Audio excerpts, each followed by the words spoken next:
Auzubillahiminash-shaytanir-rajim. Bismillahir-rahmanir-rahim. Class 9th. Today we will start our lecture number 2 from the chapter number 4, Data Communication. बेटा previous class में हम लोगों ने unit number 4 data communication discuss किया था। Data communication को थोड़ा सा रिकॉल कर लेते हैं। पहले हमने पढ़ा था जी, डेटा कम्युनिकेशन की डिफिनीशन की थी कि भाई data communication is actually the exchange of data between two link devices with the help of any medium. फिर हम लोगों ने कुछ बेसिक डेटा कम्युनिकेशन टर्मिनोलॉजीज़ को डिस्कस किया था। जिस तरीके से पहले हमने पढ़ा था जी डेटा के बारे में। डेटा को हमने डिफ़ाइन किया था, it is actually collection of fact and figure और it is in unorganised form. फिर हम लोगों ने इंफॉर्मेशन को डिस्कस किया था कि भाई इंफॉर्मेशन जो है वो प्रोसेस्ड फॉर्म होती है डेटा की, जो कि ऑर्गेनाइज्ड फॉर्म में होता है, और हम लोग जितनी भी डिसीजन मेकिंग प्रोसेस करते हैं वो इंफॉर्मेशन के ऊपर ही करते हैं। Then we discussed about data transmission, और डेटा ट्रांसमिशन में हमने कहा था कि data transmission mean sending and receiving the data through any transmission medium. Then we discuss about analog and digital signals. तो एनालॉग सिग्नल्स के बारे में हमने डिस्कस किया था कि एनालॉग सिग्नल्स जो होते हैं वो हमारे पास कॉन्टीन्यूस वेव फॉर्म में होते हैं, और जो ट्रांसमिशन ऑफ डेटा सिग्नल्स होते हैं इसमें वो हमारे पास टेलीफोन लाइंस, माइक्रोवेव सिस्टम या सैटेलाइट इसकी एग्जांपल्स थी। इसके अलावा फिर हम लोगों ने डिजिटल सिग्नल्स को डिस्कस किया था कि डिजिटल सिग्नल्स जो होते हैं वो आपके पास डिस्क्रीट इलेक्ट्रिकल पल्सेस की फॉर्म में होते हैं, जिसको हम लोग रिप्रेजेंट करते हैं बाइनरी डिजिट्स से। Binary digits are actually on and off which are represented through 0 and 1। और इस मकसद के लिए हम लोग एक डिवाइस इस्तेमाल करते हैं, modem. Modem stand for modulation and demodulation, जो कि हमारे लिए मॉड्यूलेशन करता है। Then we discuss about the component of communication system. इसको हमने डिटेल में पढ़ा था, सेंडर, रिसीवर, मैसेज, प्रोटोकॉल और ट्रांसमिशन मीडियम। अब इन चीज़ों को अपने जहन में रखते हुए आज हम लोग पढ़ते हैं जी properties of a good communication system. एक कम्युनिकेशन सिस्टम की बेहतर प्रॉपर्टीज़ कौन कौन सी हो सकती हैं। पहली जो प्रॉपर्टी है वो है डिलीवरी। डिलीवरी क्या चीज़ है जी? डिलीवर करना। डिलीवर मीन आप कोई चीज़ सेंड करते हैं डेस्टिनेशन तक, तो वो चीज़ आपके करेक्ट रिसीवर तक वो चीज़ पहुंचनी चाहिए। The communication system must deliver data to a correct destination. Destination हमने पढ़ा था कि भाई हमारे पास होता है रिसीवर होता है, इसको हम लोग सिंक भी कहते हैं। The data must be delivered from source data from source device to destination device. तो डिलीवरी का मतलब क्या है कि आप लोग डेटा को ट्रांसमिट कर रहे हैं तो वो करेक्ट जो है प्लेस तक पहुंचना चाहिए जहां पर उसको पहुंचना है, ठीक है। इसके अलावा फिर हमारे पास जो दूसरी कैरेक्टरिस्टिक है वो है accuracy. The communication system must deliver the data accurately. Data that have been altered, वो डेटा जो कि अल्टर्ड हो गया रास्ते में, मतलब चेंज हो गया है इन ट्रांसमिशन, एंड लेफ्ट अनकरेक्टेड, और वो अनकरेक्टेड रह गया, और अनयूजेबल, वो किसी काम का फिर नहीं रहता। वो डेटा जो रास्ते में चेंज हो गया है, ठीक होगा, और आपने उसकी गलती को इनकाउंटर नहीं किया, उसको करेक्ट नहीं किया, तो वो डेटा जो है वो यूजलेस हो जाता है। The data must be delivered accurately. If there is an error occurred during transmission, अगर ट्रांसमिशन के दौरान कोई एरर आ जाता है तो फिर हमें क्या करना चाहिए? The data must be retransmitted, तो हमें उस डेटा को दोबारा रीट्रांसमिट कर देना चाहिए। फॉर एग्जांपल, क्या कोई सिग्नल्स प्रॉब्लम आ जाता है ट्रांसमिशन के दौरान, या ट्रांसमिशन मीडियम में कोई प्रॉब्लम आ जाता है जो कि आपकी मैसेज को कैरी कर रहा है, तो आपको चाहिए कि वो डेटा को दोबारा क्या कर दें जी? रीट्रांसमिट कर दें। तीसरा जो है वो है timeliness. The communication system must deliver data in timely manner. Data को टाइमली मैनर में सेंड करना चाहिए। डेटा डिलीवर लेट और यूजलेस, वो डेटा जो कि लेट डिलीवर हो वो यूजलेस हो जाता है। In the case of video and audio, timely delivery means delivering the data as they are produced. वो डेटा जो कि ऑनलाइन पर्पस के लिए इस्तेमाल होता है, फॉर एग्ज़ाम्पल आप लोगों ने जूम ऑनलाइन क्लासेस अगर ली हों, या आप लोग जो हैं व्हाट्सएप के ऊपर चैट कर रहे हैं, वीडियो चैट कर रहे हैं, तो जिस वक्त डेटा प्रोड्यूस हो रहा है उसी वक्त डिलीवर भी हो रहा है। This kind of delivery is called real time transmission. तो वो ट्रांसमिशन हमारे पास रियल टाइम ट्रांसमिशन कहलाती है। बेटा रियल टाइम ट्रांसमिशन कौन सी ट्रांसमिशन होती है? रियल टाइम ट्रांसमिशन जिस तरह आप लोग फ़ोन के ऊपर बात कर रहे हैं, तो जिस वक्त आप लोग बोल रहे हैं तो रिसीवर को उसी वक्त वही चीज़ सुनाई दे रही है जो कि आप लोगों ने उसको कहा।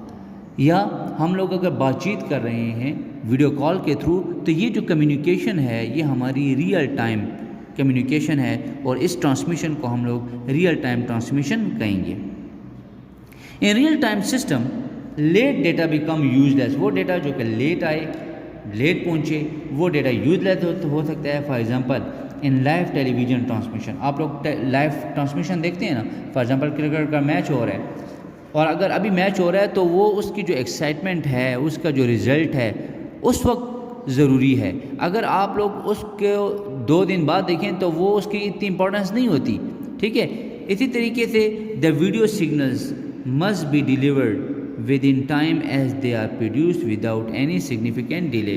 बेटा टाइमलाइनेस का ये मतलब है कि जिस वक्त information both in form of audio video जिस वक्त जनरेट हो रही है तो उसी वक्त ट्रांसमिट भी होनी चाहिए। ऐसी ट्रांसमिशन को हम लोग रियल टाइम ट्रांसमिशन बोलते हैं। अगर रियल टाइम ट्रांसमिशन में अगर ये दोनों डेटा जो हैं वो टाइमली मैनर के ऊपर ट्रांसमिट नहीं होते तो ये सारी की सारी आपकी जो एफर्ट हैं वो बेकार हो जाएंगी। क्लियर है बेटा?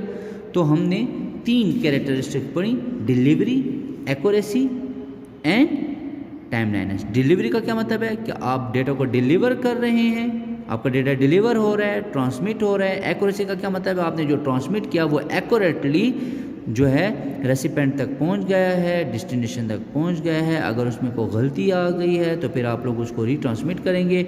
और टाइमलाइनेस का मतलब ये है कि जो ही आपका पास डेटा प्रोड्यूस हुआ है उसी वक्त ही ट्रांसमिट भी होना चाहिए। अगर वो डेटा लेट ट्रांसमिट होता है तो फिर उसका कोई फ़ायदा नहीं है। नेक्स्ट बेटा हमारा जो टॉपिक है that is known as a mode of data transmission.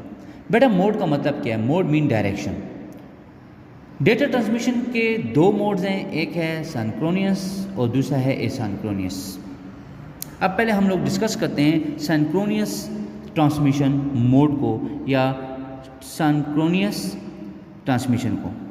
In synchronous transmission, large volumes of information can be transmitted at a time. इसमें आपके पास huge information जो होती है वो transmit होती है। In this type of transmission, data is transmitted block by block or word by word. इसमें जो information है वो transmit होती है, block by block जाती है या word by word जाती है simultaneously, एक ही वक्त में। Each block may contain several bytes of data. In synchronous transmission, a special communication device called a synchronized clock is required to schedule the transmission of information. बच्चे जो synchronous transmission होती है ये इस किस्म की ट्रांसमिशन है जिसमें आप ह्यूज अमाउंट ऑफ इंफॉर्मेशन को ट्रांसमिट करते हैं। लेकिन इसमें इंफॉर्मेशन क्या होती है बेटा? ये ऐसा सिस्टम होता है जिसमें आपकी इंफॉर्मेशन जो होती है वो डिवाइड हो जाती है, ब्लॉक बाय ब्लॉक और वर्ड बाय वर्ड हो जाती है। अब ये जो ब्लॉक जिस वक्त होते हैं इसमें सेवरल बाइट्स ऑफ डेटा होता है। इन ब्लॉक्स को ट्रांसमिट करवाने के लिए एक स्पेशलाइज्ड कम्युनिकेशन डिवाइस इसके अंदर इस्तेमाल होता है, एक स्पेशल कम्युनिकेशन डिवाइस इस्तेमाल होता है। इसको हम लोग सिंक्रोनाइज्ड क्लॉक इस्तेमाल करते हैं जो कि आपके लिए इंफॉर्मेशन को शेड्यूल करता है। ठीक है जी। With synchronous transmission, large block of bytes are transmitted at regular interval without any start or stop signals. यहाँ पे जो डेटा होता है वो रेगुलर इंटरवल में जाता है, कॉन्टीन्यूसली आपके पास डेटा जो है वो ट्रांसमिट होता है। इसमें कोई स्टार्ट और स्टॉप बिट नहीं होते। स्टार्ट एंड स्टॉप बिट का क्या मतलब है कि अगर कोई वर्ड या ब्लॉक ट्रांसमिट हुआ है तो उसके शुरू में स्टार्ट का एक बिट होता है, और अगर वो ट्रांसमिट हो जाए तो उसके आखिर में एंड का बिट होता है। लेकिन इधर यहाँ पे कोई स्टार्ट या स्टॉप बिट नहीं होते। Synchronous transmission required that both the sending and receiving devices be synchronized before data is transmitted. Synchronous transmission की ज़रूरत क्या है, इसको मेन रिक्वायरमेंट्स की क्या है कि जो भी डेटा सेंड कर रहा है तो डेटा सेंड करने से पहले वो सिंक्रोनाइज लाजमी होगा। Synchronous transmission required more expensive equipment but provide greater speed and accuracy. इसको काफ़ी ज़्यादा स्पीड की ज़रूरत होती है, बहुत तेज़ी के साथ डेटा इसमें ट्रांसमिट होता है और डेटा एक्यूरेटली ट्रांसमिट होता है एसिंक्रोनस ट्रांसमिशन के मुकाबले में। एसिंक्रोनस ट्रांसमिशन क्या है हम लोग आगे स्टडी करेंगे। This type of transmission is appropriate of computer system that needs to transmit great quantity of data quickly. ये ट्रांसमिशन हम लोग कब इस्तेमाल करते हैं कि जब हमें डेटा को, लार्ज वॉल्यूम ऑफ इंफॉर्मेशन को हम लोग ट्रांसमिट करना चाहते हैं, ठीक है, ज़्यादा स्पीड के साथ क्विकली हम लोग डेटा को ट्रांसमिट करना चाहते हैं। ये इसकी ब्लॉक डायग्राम मैं आपको बताना चाहता हूँ, ये आप लोग देख लें सिंक्रोनस ट्रांसमिशन की। ये आपके पास सेंडर है, ये आपके पास रिसीवर है।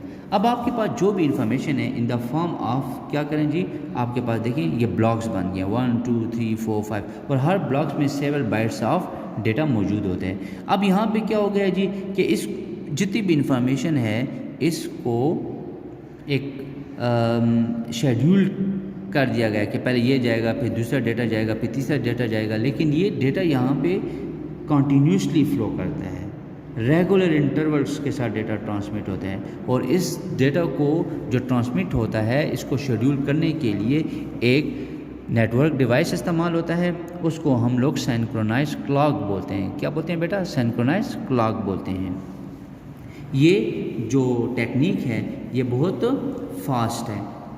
इसके बाद हमारे पास जो दूसरा मोड है वो है asynchronous transmission mode. In asynchronous transmission, asynchronous में data is transmitted 1 byte at a time. इसमें एक बाइट जो होता है वो ट्रांसमिट होता है 1 बाइट एट अ टाइम, एक वक्त में एक बाइट ट्रांसमिट होता है। This type of transmission is most commonly use by micro computers. Micro computers में ये इस्तेमाल होते हैं। माइक्रो कंप्यूटर्स कौन से कंप्यूटर हैं? जिसमें माइक्रो प्रोसेसर्स इस्तेमाल होते हैं, जो कि हम लोग अपने घरों में कंप्यूटर्स या लैपटॉप इस्तेमाल करते हैं, वो माइक्रो कंप्यूटर्स की एग्जांपल हैं। तो आप लोग मोबाइल यूज़ करें, it is also an example of micro computer. In the data is transmitted character by character. इसमें डेटा जो है वो वर्ड बाय वर्ड नहीं जाता, ब्लॉक बाय ब्लॉक नहीं जाता, बल्कि कैरेक्टर बाय कैरेक्टर जाता है। Here data is transmitted character by character as the user types it on the keyboard. आप लोग कीबोर्ड के ऊपर जिस वक्त कीज़ को प्रेस करते हैं तो आप लोग वर्ड बाय वर्ड नहीं, बल्कि आप लोग एक एक कैरेक्टर वहाँ से क्या करते हैं, क्लिक करते हैं, टाइप करते हैं। तो वो जो है ये एग्जांपल जो है ये आपके पास एसिंक्रोनस ट्रांसमिशन की हुई। In asynchronous transmission does not occur at predetermined और रेगुलर इंटरवल। यहाँ पे जो है आपके पास जो है रेगुलर इंटरवल ऑफ टाइम के ऊपर जो है ट्रांसमिशन नहीं होती, बल्कि रैंडम फॉर्म में आपके पास ट्रांसमिशन होती है। रैंडम का क्या मतलब है? पहले एक कैरेक्टर चला गया, फिर अगर दरम्यान में गैप आ गया कोई मसला नहीं है, फिर उसके बाद आप दूसरा भिजवा देंगे। लेकिन सिंक्रोनस में क्या था कि अगर पहले एक ब्लॉक ट्रांसमिट हो गया, इमीडिएटली फिर दूसरा ब्लॉक जो है वो फिर ट्रांसमिट हो जाता है। क्लियर है जी? तो यहाँ पे जो है डेटा आपके पास इरेगुलर इंटरवल में ट्रांसमिट होता है, मतलब रैंडम टाइमिंग में हो सकता है। फिर यहाँ पे ascending device can transmit bytes at any time. यहाँ पे जो डेटा जो सोर्स है वो अपने डेटा को किसी भी टाइम के ऊपर सेंड कर सकता है। And the receiving device must be ready to accept them as they arrive. और जब भी रिसीवर को डेटा मिलेगा तो वो उसको उसी वक्त ही एक्सेप्ट कर लेगा जब ये सारे का सारा डेटा इसको ट्रांसमिट हो जाएगा। अब यहाँ पे इस ट्रांसमिशन में दो बहुत ही इम्पॉर्टेंट बिट इस्तेमाल हो रहे हैं कि भाई कब कैरेक्टर शुरू होता है और कब ख़त्म होता है। जब कैरेक्टर ने शुरू होना होता है तो उसको इस ट्रांसमिशन में एक बिट डेटा से पहले लग जाता है, इसको हम लोग स्टार्ट बिट बोलते हैं। और जिस वक्त ख़त्म हो जाता है कैरेक्टर तो फिर एक और बिट आखिर में इंक्लूड हो जाता है, उसको हम लोग बोलते हैं एंड बिट। तो यहाँ पे है a start bit marks the beginning of a byte. Byte का इस्तेमाल जहाँ पे बाइट शुरू होगा तो उसके शुरू में स्टार्ट बिट का लफ्ज़ लग जाता है, and a stop bit mark the end of the byte, और जब बाइट ख़त्म होता है तो फिर कौन सा बिट बेटा यहाँ पे इंक्लूड होता है, स्टॉप। यहाँ पे आप लोग देखें जो आपके पास स्टॉप बिट है स्टार्ट बिट है, ठीक है, तो देखें ये रिप्रेजेंट हो रहा है यहाँ पे, ठीक है। अब यहाँ पे क्या होता है जी, an additional bit called a parity bit, एक पैरिटी बिट भी इसके अंदर इस्तेमाल होता है जो कि ये देखता है कि इस कम्युनिकेशन में कोई एरर तो नहीं आया, कोई गलती तो नहीं आई, तो ये आपके लिए बेसिकली डिबगिंग का प्रोसेस करता है। Debugging mean for a process of checking the error, ठीक है बेटा। An additional bit called a parity bit some time include at the end of each byte to allow for error checking. Parity bit जो होता है वो आपके लिए error checking करता है। Asynchronous transmission usually involves communications in which data can be transmitted. यहाँ पे डेटा जो है वो ट्रांसमिट होता है, कि ये बेसिकली कम्युनिकेशन में इस्तेमाल होता है जहाँ पे डेटा जो है वो थोड़े थोड़े पीसेस की फॉर्म में भी जा सकता है, ठीक हो गया, या स्टडी स्ट्रीम में नहीं जाता। क्लियर है बेटा, कॉन्टीन्यूस फॉर्म में डेटा जो है या रेगुलर फॉर्म में ट्रांसमिट नहीं होता। It is so named because the timing of the signal is unimportant. यहाँ पे टाइमिंग का इशू नहीं है, जिस वक्त डेटा पहुँच जाएगा रिसीवर को वो उसको रेडी होगा, एक्सेप्ट करेगा। Synchronous transmission is relatively slow. ये जो ट्रांसमिशन है ये एसिंक्रोनस ट्रांसमिशन जो है वो सिंक्रोनस ट्रांसमिशन के मुकाबले में स्लो है। अब आप लोग देखें बेटा इसकी द ब्लॉक डायग्राम देखें, ये आपके पास सेंडर है, ये आपके पास कैरेक्टर्स हैं जो कि ट्रांसमिट हो रही हैं। अब यहाँ पे देखें कि एक आपके पास जो होगा ये आपके पास एक स्टॉप बिट है, फिर स्टार्ट बिट है, फिर स्टॉप बिट है, फिर स्टार्ट बिट है। स्टार्ट और स्टॉप बिट्स जा रहे हैं, इनके दरमियान पे देखें ये गैप पाए जा रहे हैं। सेंटर में जो है ये आप लोगों के पास जो है ये इसका डेटा है। क्लियर है बेटे, तो ये जो है ये हमारे पास मोड्स ऑफ डेटा ट्रांसमिशन हुआ। अब मैं आपको at a glance transmission medium के बारे में बता देता हूँ कि ट्रांसमिशन मीडियम किसे कहते हैं।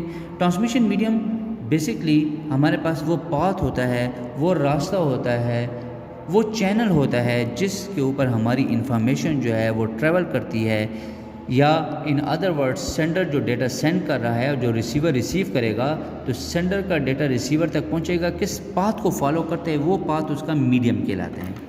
A transmission medium is a path over which information can be sent from one place to another. It is also called transmission link or channel. अब हमारे पास जो है इसको हम लोग दो हिस्सों में क्लासिफाइड कर सकते हैं अपने ट्रांसमिशन मीडियम को। एक को हम लोग कहते हैं गाइडेड मीडिया, एक को हम लोग बोलते हैं अनगाइडेड मीडिया। बच्चे जो गाइडेड मीडियम या गाइडेड मीडिया जो होता है वो हमारे पास वायर या केबल मीडिया होता है। ये इसमें हम लोग जो इस्तेमाल करते हैं इसको हम लोग अपने नेटवर्क में यूज़ करते हैं, जो कि कौन सा नेटवर्क है जी, लोकल एरिया नेटवर्क में ज़्यादातर ये इस्तेमाल होता है। इसकी एग्जांपल जो है वो ट्विस्टेड पेयर केबल है, वो एक्सल केबल है और फाइबर ऑप्टिक है। इसके अलावा हम लोग हमारे पास जो दूसरा मीडियम है वो है अनगाइडेड ट्रांसमिशन मीडिया। ये हमारे पास वायरलेस मीडिया है, ये हम लोग वहाँ पे इस्तेमाल करते हैं जहाँ पे हमारे पास केबल इंस्टॉलेशन जो होती है वो इम्पॉसिबल होती है, ठीक है। अगर आप लोग इसमें ज़्यादा इंफॉर्मेशन जो होती है in the form of signals जो है वो ट्रांसमिट होती है। इसकी एग्जांपल जो हमारे पास आ गई है, रेडियो वेव आ जाती हैं, माइक्रोवेव आ जाती है, इंफ्रारेड आ जाता है एंड सैटेलाइट आ जाता है। इन कमिंग क्लासेस इंशाल्लाह हम लोग डिटेल में कम्युनिकेशन मीडियम को डिस्कस करेंगे। तब तक अपना ख्याल रखें। अल्लाह हाफिज़। अस्सलामु अलैकुम वरहमतुल्लाहि वबरकातुहू।